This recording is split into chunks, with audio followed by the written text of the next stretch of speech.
पति की मौत के बाद कैसे एक सास ने अपनी बहू का साथ दिया। रीना की कुछ दिन पहले ही शादी हुई और शादी के हफ्ते भर बाद ही उसके पति रोहन की एक सड़क दुर्घटना में जान चली गई। रोहन की मौत का दुख पूरे घर में फैला हुआ था, लेकिन फिर भी लोग रीना के लिए उल्टी सीधी बातें बनाने से नहीं चूक रहे थे। हर कोई रोहन की मौत का जिम्मा रीना के सर ही रख रहा था और बेचारी रीना, जिसका रो रो कर ऐसा हाल हो चुका था कि उसे खुद का भी होश नहीं था। घर की कुछ औरतों ने रीना के पास आकर उसके शरीर से एक एक करके सारी सुहाग की निशानियां हटा दी और रोहन की दादी ने रीना को अपनी साड़ियों में से एक सफ़ेद रंग की साड़ी लाकर उड़ा दी। तभी किसी ने कहा कि अब जब रोहन ही नहीं रहा तो रीना के इन लंबे बालों का क्या मतलब। यह सुनकर रीना की बुआ सास ने कहा, हाँ सही बात है, बाल काटने की यह रस्म तो रीना को निभानी ही पड़ेगी।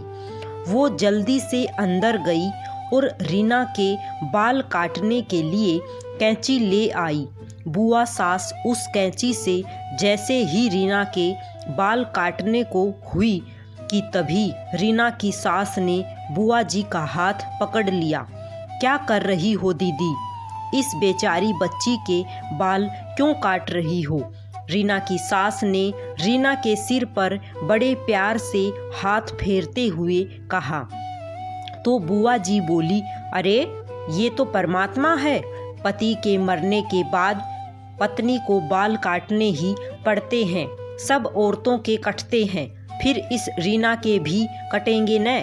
बुआ सास रीना के बाल काटने के लिए पूरी तरह तैयार थी, पर वही रीना की सास को अपनी बहू का दर्द साफ दिख रहा था। नहीं, मेरी रीना बाल नहीं कटवाएगी।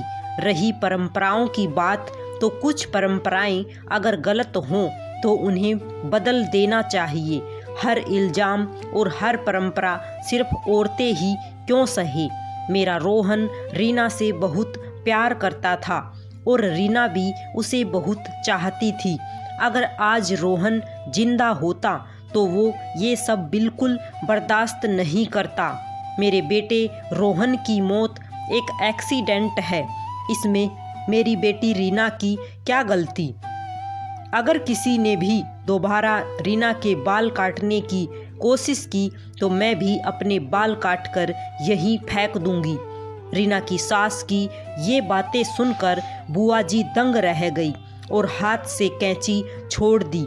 अपनी सास को यूं अपना साथ देता देख रीना की आंखें पहले से ज़्यादा भर आई और वो रोते रोते अपनी सास के गले लग गई।